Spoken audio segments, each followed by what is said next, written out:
Hello बच्चों, आज मैं क्लास 10 के रासायनिक सूत्र दिखा रहा हूँ जो बोर्ड में आने की संभावना अधिक है।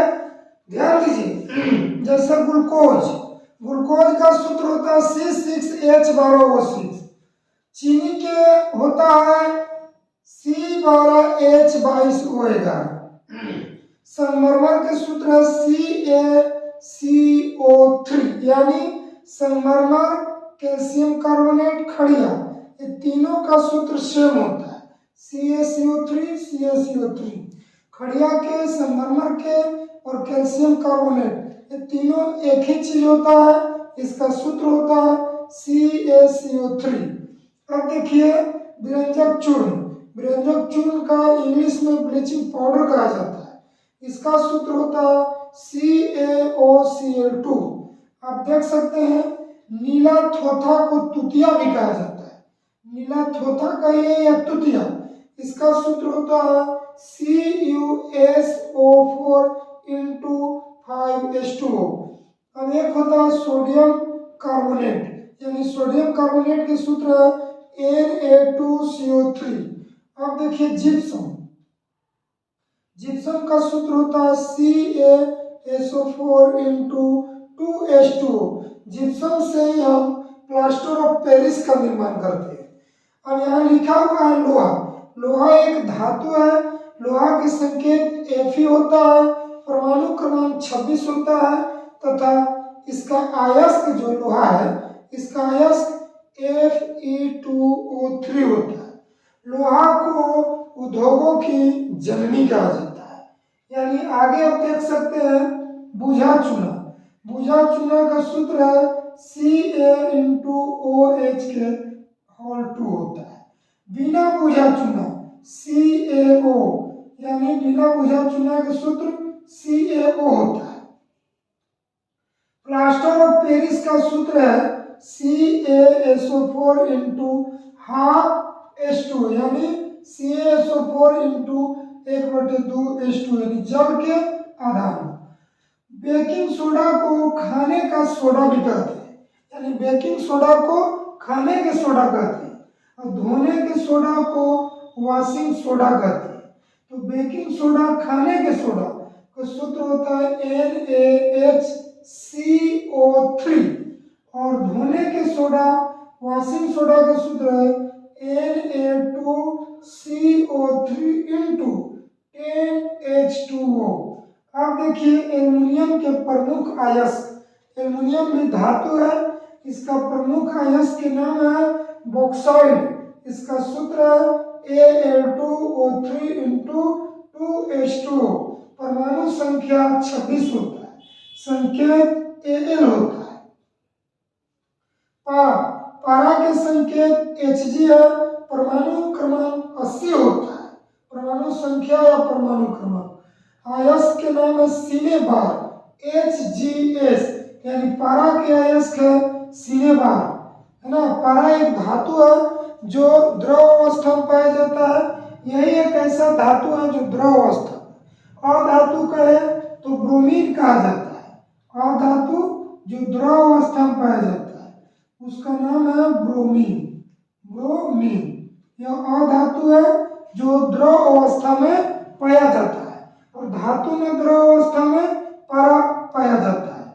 तांबा के संकेत Cu होता है, इसके परमाणु संख्या 29 होता है। तांबा के जो अयस्क है उसका नाम है कॉपर पैराइट, जिसे CuFeSO(H2) लिखा जाता है। अब देखिए आगे मैं और बताता हूं। मैं धातु के बारे में बता रहा हूं, ये भी काफी इंपॉर्टेंट सवाल है। आप देख सकते हैं कि धातु कहते किसे, यह एक तत्व होता है। धातु जो है सो तत्व है, तत्व 3 तरह का होता है, धातु, अधातु और उपधातु। धातु किसे कहते हैं, तो वैसा तत्व जिसमें चमक हो, कठोरता हो, आघातवर्ध हो, तन्यता हो, ध्वनिक हो, विद्युत और उष्मा के सुचालक हो, उसे धातु कहते हैं। एक बार और सुन लीजिए, वैसा तत्व जिसमें चमक हो, कठोरता हो, आघातवर्ध हो, ध्वनि को तथा विद्युत और ऊष्मा के सुचालक को वैसे तत्व को धातु कहते हैं। यानी सभी धातुएं कठोर होती हैं। इसमें एक धातु जो है द्रव अवस्था में होता है जिसका नाम है पारा। पारा क्या है? सिनेबार होता है। अब देखेंगे चमक के मतलब क्या होगा। तो तब धातु के वैसा गुण जिसमें विशेष चमक होती है उसे हम चमक कहते हैं। कठोरता के मतलब हुआ कि धातु कठोर होते हैं, यानी इसे तोड़ने में कठिनाई होती है, जैसे आप लोहा को देख सकते हैं। आघात वर्ग, यह सवाल VVI है बोर्ड में अक्सर आता है कि आघात वर्ग क्या है। तो इसका जवाब होगा कि धातु के वैसा गुण, इसको मैं लिख देता हूं क्योंकि काफी इंपॉर्टेंट सवाल है। धातु के वैसा गुण जो पीट कर चादर बनाया जा सकता है। यानी जब धातु को पीट कर चादर बनाया जाता है तो उसे ही हम आघात वर्ग कहते हैं। धातु के वैसा गुण जो पीट कर चादर बनाया जाता है उसे आघात वर्ग कहते हैं। आघात वर्ग कहते हैं।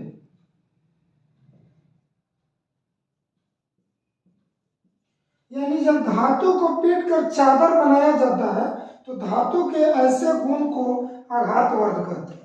तन्यता, जब धातु से तार खींचा जाता है, यानी धातु के वैसा गुण जिससे तार खींचा जाए। धातु के वैसा गुण जिससे तार खींचा जा सके, तार खींचा जा सके, उसे तन्यता कहते हैं। सबसे अधिक तन्यता वाला धातु है सोना, और सबसे अधिक सोना में तार खींचा जाता है। अब ध्वनि, धातु के वैसा गुण जिसे पीटने पर टन या झन की आवाज आती है उसे ध्वनि कहा जाता है। सबसे भारी धातु का नाम है यूरेनियम। सबसे भारी धातु यूरेनियम। और सबसे कठोर धातु प्लैटिनम होता है, प्लैटिनम। और सबसे कठोर पदार्थ के नाम आए तो हीरा लिखिएगा, हीरा होता है। हीरा धातु नहीं है, यह अधातु है जो कार्बन का अपरूप है, कार्बन के अपरूप। यानी हीरा जो है कार्बन का अपरूप है, यानी अधातु है। यह दुनिया के सबसे कठोर पदार्थ है। सबसे हल्की धातु लिथियम होती है, लिथियम। सबसे हल्की धातु लिथियम। देखिए बच्चों, धातु और अधातु में सबसे इम्पोर्टेंट बात क्या है कि धातु जो होता है विद्युत ऊष्मा के सुचालक होता है, आघात वर्ग होता है। आघात वर्ग की मतलब पीट कर सीट बनाया जाए, चादर बनाया जाए। और तन्यता के मतलब धातु के वैसा गुण जिससे तार खींचा जा सके। सबसे अधिक तन्य पदार्थ जो होता है सो सोना होता है। आप जानते हैं कि सोना को आभूषण भी बनाया जाता है। तो सवाल यहाँ एक और आता है कि सोना, प्लेटिनम और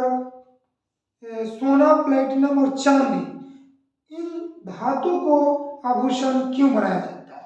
तो बात है कि सोना, प्लेटिनम और चांदी जो होता है मुक्त अवस्था में पाया जाता है। मुक्त अवस्था कहने के मतलब उस पर हवा पानी का कोई प्रभाव नहीं पड़ता है।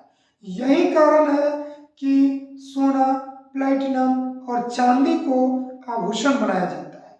सोना, चांदी, प्लेटिनम को आभूषण बनाने का सबसे बड़ा कारण यही है।